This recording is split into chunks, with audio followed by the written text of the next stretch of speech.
আসসালামু আলাইকুম বন্ধুরা, কেমন আছেন সবাই?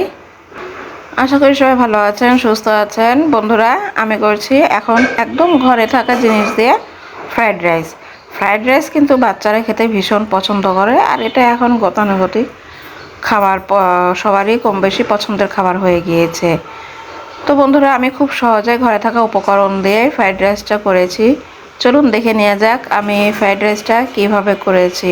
আশা করি আপনারা সম্পূর্ণ ভিডিওটির সঙ্গে থাকবেন এবং ভালো লাগলে অবশ্যই লাইক কমেন্ট শেয়ার করে দেবেন। আর যারা আমার চ্যানেলে নতুন দেখছেন প্লিজ সাবস্ক্রাইব করে আমার এগিয়ে যেতে সাহায্য করবেন। প্রথমে চাউলটা সেদ্ধ করে নিতে হবে। তো আমি পোলাও চাউলটা সেদ্ধ করে নিয়েছি। আর সেদ্ধ করার সময় বন্ধুরা আমি পানির মধ্যে দিয়ে দিয়েছিলাম চা চামচের 1 চামচ লবণ। এতে করে চাউলের ভিতরে লবণের পরিমাণটা ঠিক মতন হবে। চাউল সেদ্ধ হয়ে গেলে আমি পানি ঝরিয়ে নিয়েছি। আর পাশের চুলায় আমি দিয়ে দিয়েছি দুইটা ডিম। এখানে আমি 2টা ডিম নিয়েছি। ডিমটা আমি ক্রাম্প করে নিব। বন্ধুরা, আমি চাউল নিয়েছি 300 গ্রাম। আমি এখানে 2টা ডিম ব্যবহার করেছি। ডিমটা ভালোভাবে ক্রাম্প করা হয়ে গিয়েছে। এখন আমি চলে যাচ্ছি মূল প্রসেসে। আমি একটা পাত্র চুলায় দিয়ে দিয়েছি এখানে সাদা তেল, মানে সয়াবিন তেল, আর দিয়েছি কিছুটা বাটার, মানে আমি মাখন ব্যবহার করেছি। বাটারটা আমি মাখন ব্যবহার করেছি। দিয়ে দিলাম সামান্য পেঁয়াজ কুচি, আদা এবং রসুন। আদা, রসুন ও পেঁয়াজটা দিয়ে ভালোভাবে ভেজে নিব, যাতে করে আদা রসুনের কাঁচা গন্ধ না থাকে। এই পর্যায়ে দিয়ে দিতে হবে সামান্য পরিমাণ লবণ। আর এখন দিয়ে দিলাম চিকেন। আমি বনলেস চিকেনটা ছোট ছোট করে কেটে নিয়েছি। কেটে নিয়ে এখানে দিয়ে আমি হালকা ভেজে নিব। হালকা ভেজে নিয়ে দিয়ে দিতে হবে সবজিগুলো। দিয়ে দিচ্ছি গাজর। গাজরটা যেহেতু শক্ত, সেদ্ধ হতে একটু সময় লাগে, তাই আমি প্রথমে গাজরটা দিয়ে একটু নেড়ে চেড়ে দেন বাকি সবজি দিব। বন্ধুরা, গাজরটা আমি একদম ঝুরি ঝুরি করে ছোট ছোট করে কেটে নিয়েছি। দিয়ে দিচ্ছি এখন ফুলকপি, এরপর দিয়ে দেব পাতাকপি। পাতাকপি, ফুলকপি এবং গাজর, এটা তো একদম শীতের সবজি, কম বেশি সবার ঘরেই থাকে, তাই আমি এগুলো দিয়েই করছি। এখন দিয়ে দিলাম পাতাকপি। জাস্ট পাতাকপিগুলো দিয়ে আমি হালকা নেড়ে নিব।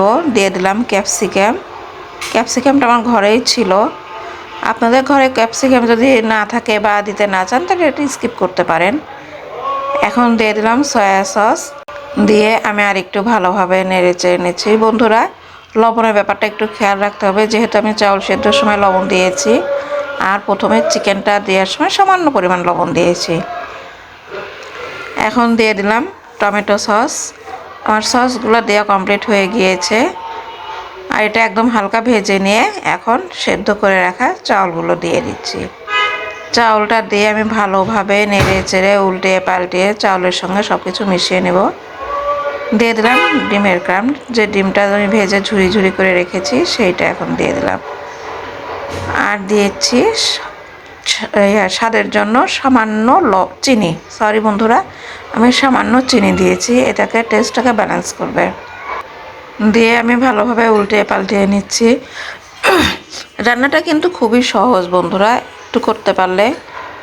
ফ্রাইড রাইস, বাচ্চারা কিন্তু ফ্রাইড রাইস খেতে পছন্দ করে। দিয়ে দিলাম 7-8টা কাঁচামরিচ। আমার রান্নাটা কিন্তু অলমোস্ট হয়ে আসছে বন্ধুরা। বন্ধুরা, আমি একটু পরে দিয়ে দেব মটরশুঁটি। মটরশুঁটিটা আমি হালকা ভেজে নেব। হয়ে গেল ঘরে থাকা উপকরণ দিয়ে ফ্রাইড রাইস। বন্ধুরা, আমি মটরশুঁটিটা স্কিপ করে গিয়েছিলাম, আমি মটরশুঁটিটা কিন্তু দিয়েছি এখানে।